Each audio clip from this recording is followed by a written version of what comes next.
¿Cómo tomaste esto? Porque fue decisión de la comisión directiva, lo hablaron antes, fue todo muy rápido, ¿cómo se dio? El fútbol es rápido hoy. Es rápido y así como es rápido el fútbol, pasan tan rápido las cosas que a veces uno ni se le espera, y en sí el fútbol es resultado, eso no se aparta a nadie, aparte yo no lo voy a descubrir eso. Y soy un tipo muy realista, no soy un tipo que anda... ¿Andas con vueltas tampoco? No ando con vueltas, estoy grande para eso.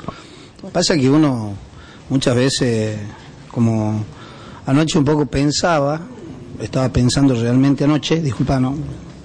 Sí, siga, ahí con el matecito. No, pasa que anoche estuve pensando un poco y bueno, a veces uno, por cuidar jugadores y qué sé yo, uno se juega en esto, en el fútbol uno, en este caso, en lo personal mío, acá se anotaron una cierta cantidad de jugadores, los cuales si están en la lista es por algo. Seguro. Y si no lo pones no vas a saber. Y si son chicos del club, yo salí del club, entonces...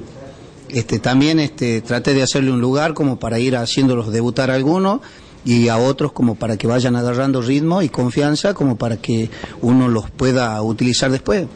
El tema es que los chicos también entiendan y que se sientan importantes por sobre todas las cosas y bueno, y que aprovechen si el Lobito les brinda una oportunidad, que la aprovechen al máximo.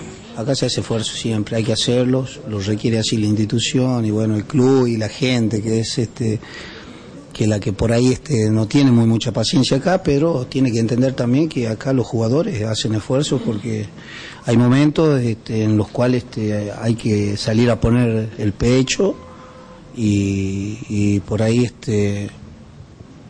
hay cosas que faltan y uno como para trabajar a nivel profesional.